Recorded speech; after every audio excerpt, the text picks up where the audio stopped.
D.B. Cooper, the man who vanished into thin air on a rainy afternoon on November 24, 1971, a man who would become one of the most enigmatic figures in American history, walked into Portland International Airport in Oregon.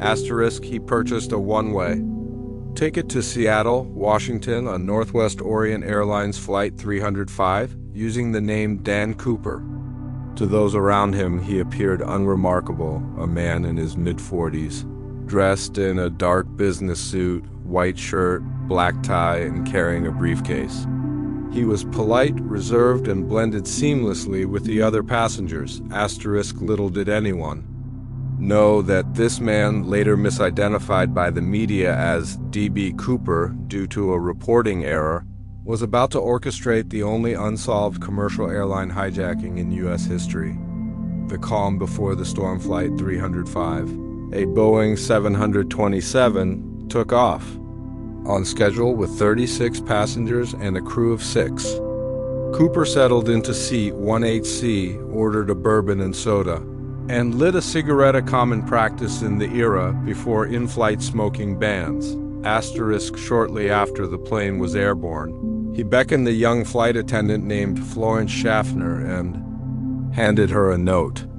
Assuming it was a flirtatious gesture, Schaffner pocketed it without reading. Cooper leaned closer and whispered, "Miss, you'd better look at that note. I have a bomb." Schaffner unfolded the paper, which detailed his claim of carrying a bomb in his briefcase. To prove his threat.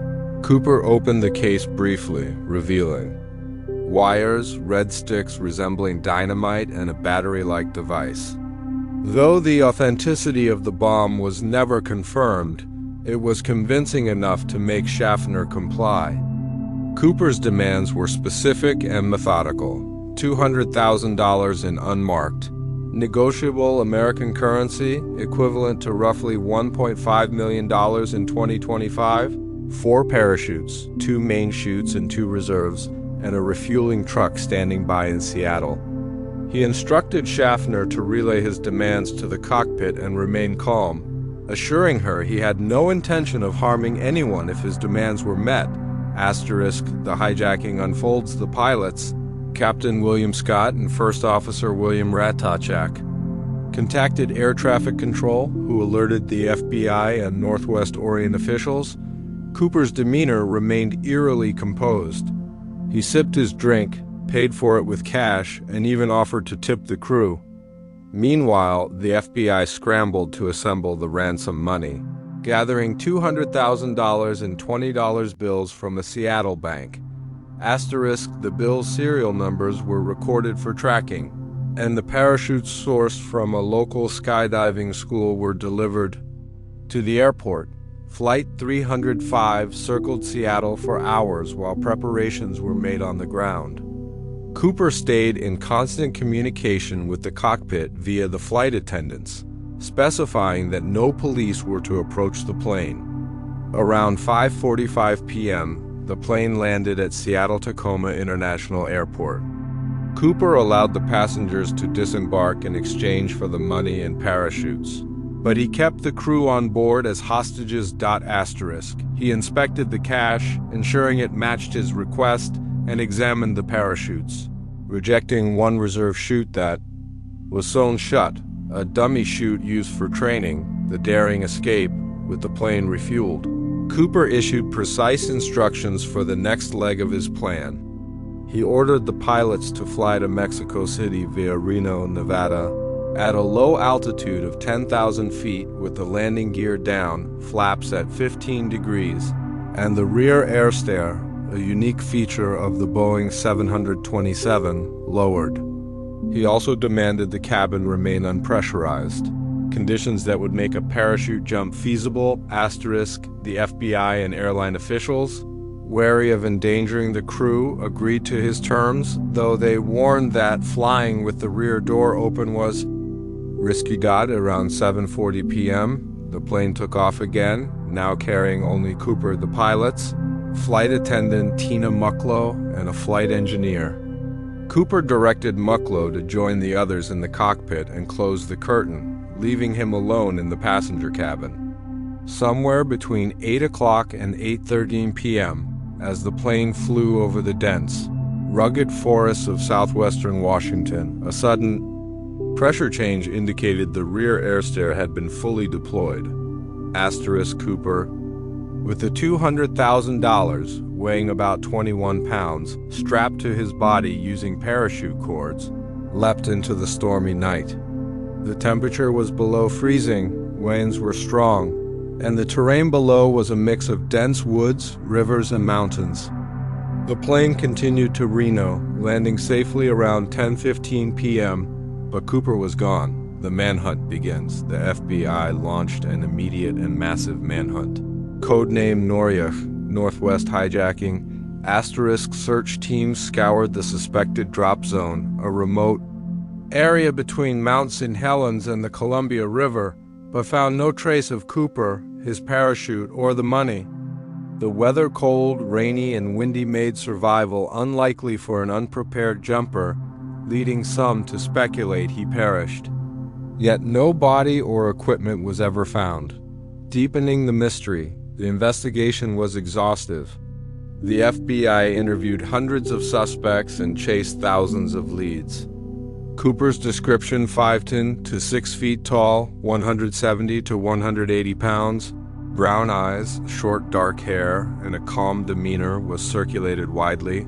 Asterisk witnesses noted his familiarity with the Boeing 727's rear air stair, suggesting possible aviation or military experience.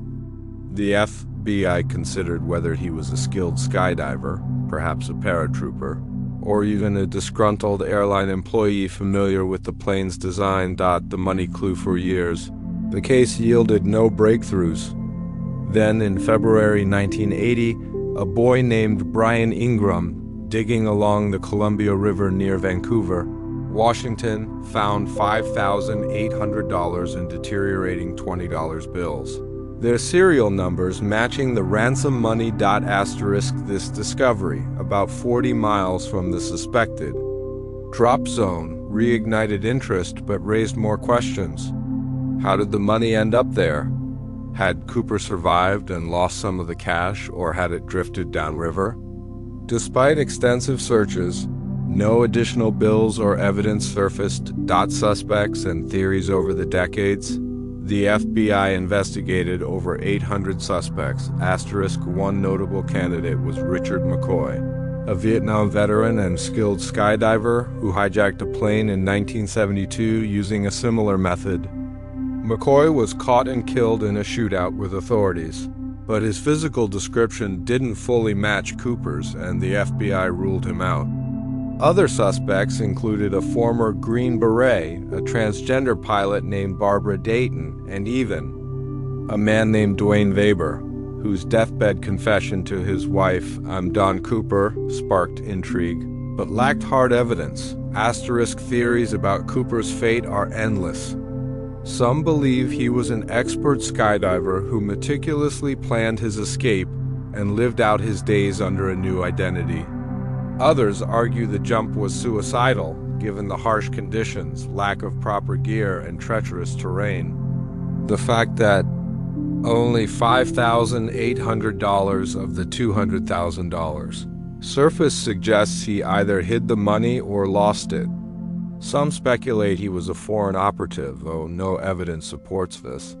Asterisk the FBI leaned toward the theory that Cooper died in the jump, citing the difficulty of surviving a nighttime parachute drop in a storm without specialized equipment.